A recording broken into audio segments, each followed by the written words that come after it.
Hello tout le monde, on se retrouve pour une nouvelle vidéo et aujourd'hui on va parler pinceau et surtout nettoyage de pinceau.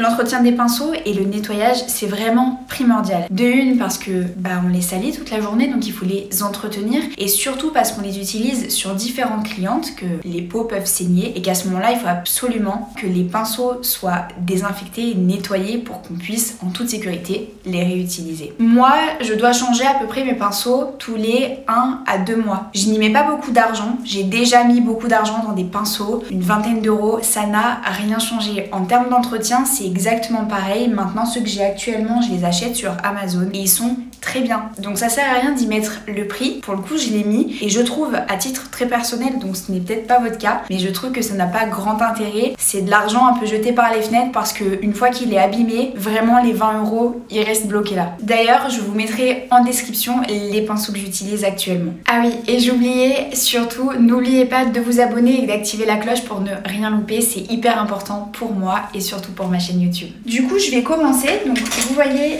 j'ai disposé mes pinceaux. Donc là, c'est des propres. Et ici, ce sont, alors, pas des sales, mais ce sont surtout des très abîmés. Vous voyez, il y a vraiment les poils dans tous les sens.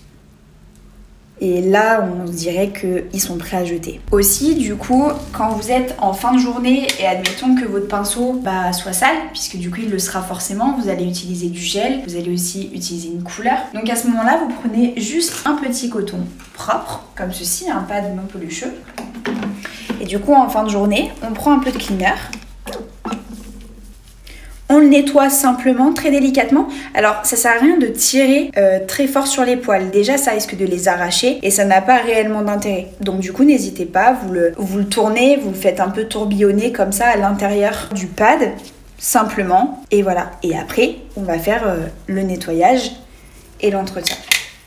Du coup, hyper important, la délydine. Alors, la délydine, donc du coup, c'est marqué directement dessus, nettoyage et entretien des brosses, pinceaux et instruments fragiles. Donc du coup, c'est vraiment ce qui vous servira de nettoyant pour vos pinceaux, plus que le cleaner, parce que ça, c'est vraiment spécifique pour les brosses et pour les pinceaux du coup. Donc, j'ai acheté chez Ikea des vases, 2 vases, donc du coup l'un dans lequel je vais mettre de la délydine du coup, et dans l'autre j'ai déjà fait bouillir de l'eau, je vais mettre de l'eau bouillante. Vous allez très vite comprendre pourquoi. Donc je le mets. Ça sert à rien d'en mettre beaucoup. La délydine, j'en ai déjà un petit peu en fond, je vais en remettre légèrement. Hop là. Donc là, j'ai ma délydine, je peux pas me tromper. L'eau bouillante, ça fait directement de la vapeur de partout, donc je peux pas me louper entre les deux. D'ailleurs, aussi, si vous avez un doute, ça sent très fort la délydine. Ensuite, du coup, je vais venir les plonger dans la délydine. Donc, vous pouvez les laisser tremper un petit peu. Là, pour la vidéo, je vais pas les laisser tremper parce que du coup, ils sont plus abîmés que sales pour le coup, ceux-ci. Donc du coup, en fait, simplement, vous les disposez. Le temps, par exemple, d'aller faire chauffer votre eau, et vous les laissez tremper. Le temps de finir de ranger votre pièce, votre institut, qu'importe. Vous les laissez un petit peu tremper.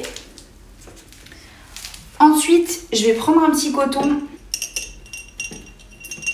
Et un à un, en fait, je vais simplement un peu les essorer très légèrement. Donc là, on voit bien que les poils, ils sont dans tous les sens. Et ça, c'est vraiment quelque chose.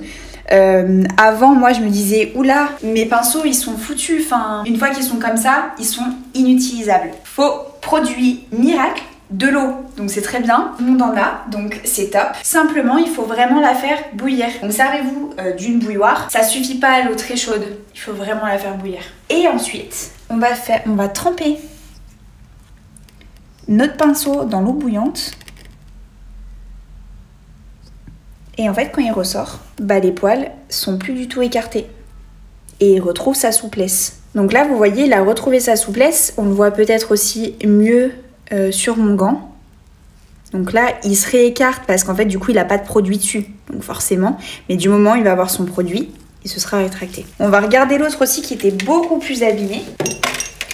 Donc pareil, je vais légèrement l'essorer. Donc ceux-ci sont un peu petits, donc pas facile de les prendre. Donc vous voyez, c'est n'importe quoi. Vraiment là... une horreur. Donc voilà, je viens juste un petit peu éponger et ensuite je le trempe dans l'eau bouillante. Je peux un petit peu touiller. Et quand je le ressors, les poils, ils sont redevenus bien droits. Ça les remet d'aplomb, ça leur redonne la souplesse. Donc du coup, c'est plus du tout le moment de les jeter. Il est juste temps de faire bouillir de l'eau et de les mettre dedans.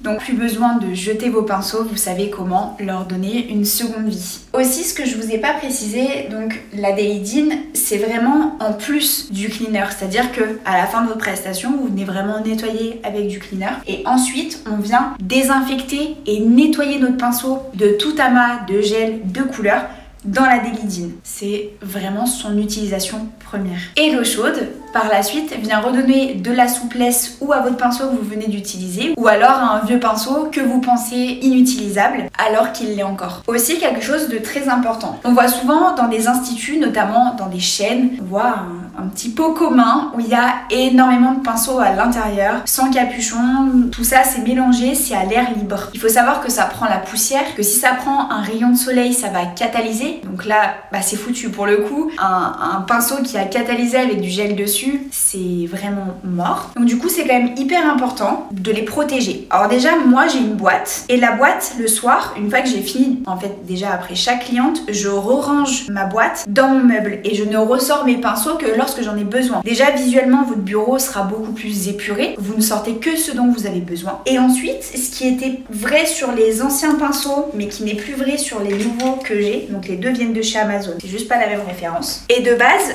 sur certains pinceaux, vous avez ce genre de petit capuchon, comme ça. Donc c'est pas mal, mais réellement c'est pas suffisant. Ce qui est top, c'est d'avoir un vrai capuchon comme cela. Donc ça c'est les nouveaux, c'est ceux que je vous mets en référence du coup parce que je les trouve vraiment jolis. En plus ils ont tous la même couleur, donc je trouve que c'est un peu plus uniforme. Après c'est une question de goût. Donc vous voyez, ils ont un vrai capuchon. Donc en fait ils sont vendus avec le petit capuchon en plastique. Mais une fois que vous avez enlevé le capuchon en plastique, il vous reste ce capuchon en métal. Ça les protège de la poussière, de la lumière. Je trouve quand même que le mieux c'est d'avoir une petite boîte. D'ailleurs cette boîte je vais vous la mettre aussi en référence.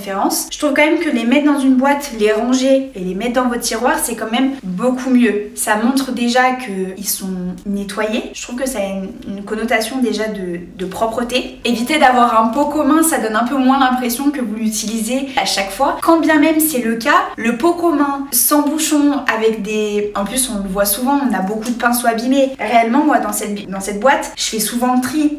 Mais avant d'avoir fait le tri, j'en avais énormément qui étaient abîmés. Donc en fait si j'avais un pot commun, on aurait vu des pinceaux neufs, des pinceaux abîmés, ça fait pas très classe et surtout à mesure on fait énormément de poussière dans la journée, donc en fait ça vient se déposer sur les poils, c'est pas fou. Et en plus le pire c'est que si vous les prenez, que vous les utilisez, bah vous aurez plein de poussière sur votre pinceau, du coup vous mettez du cleaner pour rien parce que vous allez vouloir enlever les petites impuretés qu'il y a, vous allez mettre du cleaner, ça réabîme les poils pour rien, alors que si vous les aviez nettoyés dans la Daily Dean, dans l'eau chaude et qu'après vous les re-rangez en fermant le petit capuchon, quand vous les ressortez, il n'y a pas de nettoyage à faire, donc c'est aussi un gain de temps. Un pot commun, ça fait un petit peu art plastique, tout le monde se sert, chacun nettoie un peu à la va-vite, il reste toujours un peu de couleur, de peinture, enfin bref, c'est vraiment pas fou et ça fait pas très pro. Donc réellement, pensez-y, déjà à avoir des pinceaux qui ont un capuchon. Pareil, ceux que j'achète sur Framnail, qui sont du coup les pinceaux plats, comme ceux-ci que j'utilise pour le gel,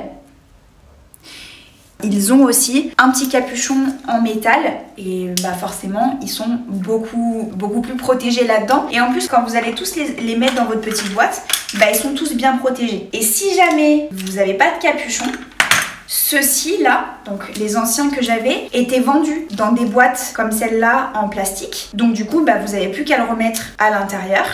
Vous le refermez et vous le rangez. Donc l'important aussi c'est que quand ils vont se toucher entre eux, même si ils sont un peu mal calés, le fait qu'il y ait des bouchons, ça les protège réellement. Donc en plus vous allez pouvoir les faire durer dans le temps. Et ils n'auront pas les poils comme ça. Voilà, je vous ai tout dit pour nettoyer et entretenir vos pinceaux. J'espère que cette vidéo vous aura plu. Et vous dites-moi comment vous faites en commentaire pour les entretenir actuellement. Au final, il doit y avoir plein de façons de le faire. Je suis preneuse de tout conseil. Pensez à liker la vidéo et on se retrouve bientôt pour une nouvelle vidéo.